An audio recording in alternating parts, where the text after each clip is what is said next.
ఫైనల్‌గా ఒకటి సార్. అంటే ఆహ్, మనం చూసుకున్నట్లయితే మీరు చెప్పినట్టుగానే నిజంగా చంద్రబాబు గారి ఇంటి దగ్గర ఆ తొక్కిసలాట ఆ టికెట్స్ కోసం చాలా అంటే ఒక్కో టికెట్‌కి నలుగురు, ఐదుగురు ఆ వేవ్ మనకు తెలుస్తుంది. దాంతో పాటు ఈయన తీసుకునేది గూడా చాలా ఇప్పుడు మనం గుంటూరు తీసుకున్నట్లయితే అక్కడ జయదేవ్ గారు అంతకుముందు చేసి ఆయన రాజకీయాల నుంచి ఆయన రిటైర్మెంట్ తీసుకున్నారు. అక్కడి నుంచి పెమ్మసాని చంద్రశేఖర్ అనే ఒక ఎన్ఆర్ఐ ఎవరైతే ఉన్నారో, ఆయన అక్కడి నుంచి గుంటూరు ఎంపీగా పోటీ చేయబోతున్నారు. ఆయన గురించి చాలా బయట మంచి టాక్ అంటే, ఒక విద్యావేత్తగా, డాక్టర్‌గా ఇక్కడ చేశారు. నిజంగా ఆయన అక్కడ బురిపాలెంకి సంబంధించిన ఆయన వ్యక్తి. చాలా సేవా కార్యక్రమాలు చేశారండి. అంటే చంద్రబాబు నాయుడు గారు ఎన్నుకోవటం అభ్యర్థులను కూడా ఒక అంటే మంచి వజ్రం లాంటి అభ్యర్థిని తీసుకురావటం వస్తున్నారు. అంటే ఇది రాష్ట్రాన్ని నెక్స్ట్ జరగబోయే దాంట్లో మనం డెవలప్‌మెంట్ దిశగా తీసుకెళ్లాలని ఆయన ముందుకెళ్తున్నారంటారా? ఇప్పుడు రాజకీయాల్లో పార్టీల్లో 2 రకాల మనుషులుంటారండి. హ్మ్. రాజకీయ పార్టీకి సంబంధించి కొంతమంది నాయకులు ప్రజల్లో పనిచేస్తూ ఉంటారు. ప్రజల్లో పనిచేస్తూ ఉంటారు. కొంతమంది పార్టీకి పనిచేస్తూ ఉంటారు. స్ట్రక్చర్ ఉంది కదా, ఉండాలి కదా. అవును. నీకు పార్టీకి పనిచేసే వాళ్ళు నీకు కనిపించకపోవచ్చు బయటికి. వాళ్ళు పార్టీకి చాలా బలంగా ఉంటారు. పార్టీని పటిష్టంగా ఉంచుతారు. పార్టీ కోసం పనిచేస్తూ ఉంటారు. అలాగని చెప్పేసి ఆడు ఎవడో నాకు తెలియదు అని అనకూడదు. పార్టీకి తెలుస్తుంది వాళ్ళు. ఓకే. నీకు తెలియకపోవచ్చు. అలాగే కొంతమంది పార్టీ కోసం ప్రజల్లో పనిచేస్తూ ఉంటారు. వాళ్ళు పార్టీ కోసం పనిచేస్తున్నారు, వీళ్ళు పార్టీ కోసం పనిచేస్తారు. వాళ్ళు ప్రజల కోసం పనిచేస్తారు, వీళ్ళు కూడా అల్టిమేట్గా ప్రజలకే పనిచేస్తారు. పార్టీ ప్రజల కోసం పనిచేస్తారు, వీళ్ళు పార్టీ కోసం పనిచేస్తారు, పార్టీ ప్రజల కోసం పనిచేస్తారు.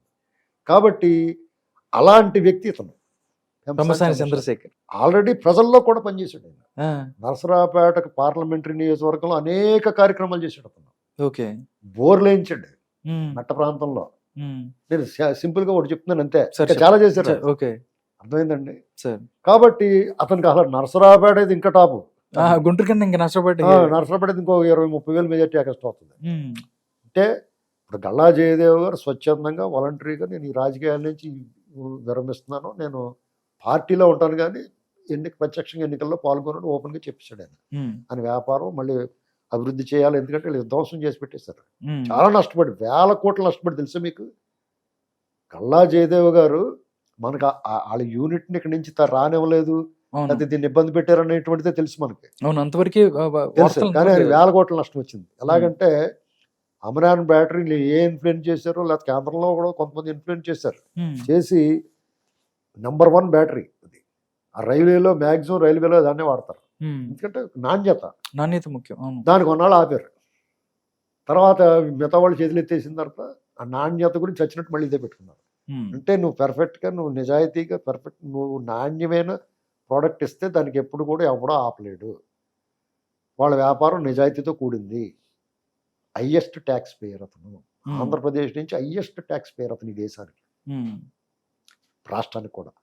అటువంటి వ్యక్తిని ఇతను జగన్మోహన్ రెడ్డి గారు, వాళ్ళ పార్టీ, వాళ్ళ వ్యక్తులు అతను అలాగే ఇబ్బంది పెట్టారంటే అది ఎంత దెబ్బ, ఎంత మైనస్ వాళ్ళకి రేపు ఫలితాల తర్వాత తెలుస్తుంది. అప్పటి వరకు కూడా సాగినంత కాలం తనంతటి వాళ్ళు లీడంగా ఉంటాడు. నిన్న మొన్న చూసి ఒక ఆయన తెగ నవ్వుకున్నాడు చంద్రబాబు గారు అరెస్ట్ అయినప్పుడు. కట్ చేస్తే ఆయన చూసి నవ్వుకుంటున్నారు అందరూ. కనీసం వాళ్ళ మీద సింపతి కూడా లేదు వాళ్ళ మీద.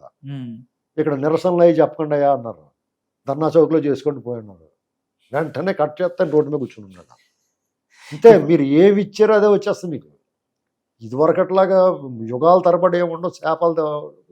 ఇప్పుడు త్రేతాయుగంలో వరం ఎత్తే ద్వాపరయుగంలో నెరవేర్చినట్టు తీరుతుంది అది.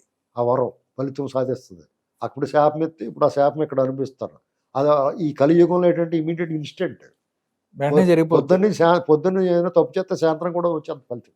ఓకే, ఇది పరిస్థితి. 2 నెలలు తిరగకుండా వచ్చేసిందా? అవును. సెప్టెంబర్ అక్టోబర్లో మాట్లాడాడు అతను. ఆల్రెడీ ఇప్పుడు 4 నెలలు తిరగకుండా రోడ్డు మీద కూర్చున్నాడు.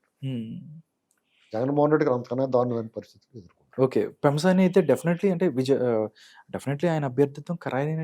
ఇప్పుడు మీకు పెమ్మసాని గారనే కాదండి, ఆంధ్రప్రదేశ్లో టీడీపీ కూటమి ఎవరైతే వాళ్ళు బీఫామ్ తెచ్చుకుంటారో వాళ్ళు ప్రజాప్రతినిధి.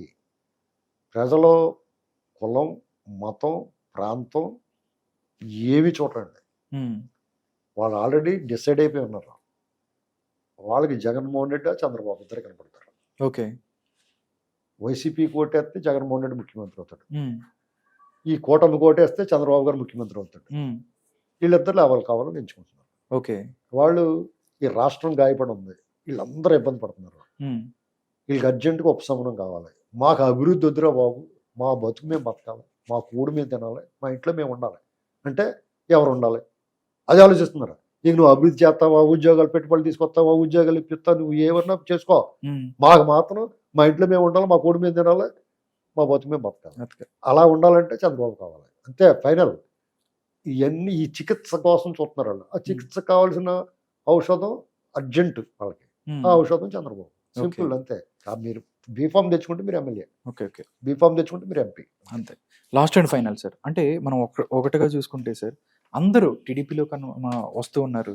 అంటే ఎవరు పరుచూరు నుంచి ఆమంచి కృష్ణమోహన్ వస్తున్నాడు అని చేస్తుంది టీడీపీగా టీడీపీలోగా టీడీపీలోకి కదా సార్. ఓకే తెలియదండి నాకు. Okay, okay. అంటే పరుచూర్ది మార్చారు సార్, పరుచూర్ది క్యాండిడేట్ మార్చారు. అంటే ఇంకా ఫ్యూచర్లో ఇంకా ఈ ఈ ఈ పెరిగిపోయే అవకాశము ఏమన్నా ఎంత ఇప్పుడు మనం తొక్కిసలాడంటే అదే కదా. ఇంకా ఫ్లోటింగ్ అలాగా వెళ్ళిపోయే అవకాశం ఉంది. దాంతోపాటు బాచిన చెంచుగారటయ్య గారు అబ్బాయి బాచిన కృష్ణ చైతన్య కూడా వచ్చేసాడు. కృష్ణ చైతన్య గురించి. అంటే అక్కడ అద్దెంకిలో అంతకుముందు కొంచెం వాళ్ళు ఇద్దరు బలమైన వాళ్ళు, ఇటు కొట్టుపేట రవి కానీ వాళ్ళు కానీ. అంటే మొత్తం చూస్తే మీరు చెప్పినట్టుగానే హౌస్ఫుల్ బోర్డులు పెట్టుకోవాల్సిన పరిస్థితి అవునండి. ఏర్పడుతుంది. అవును thank you so much Srinivas గారు. నమస్కారం.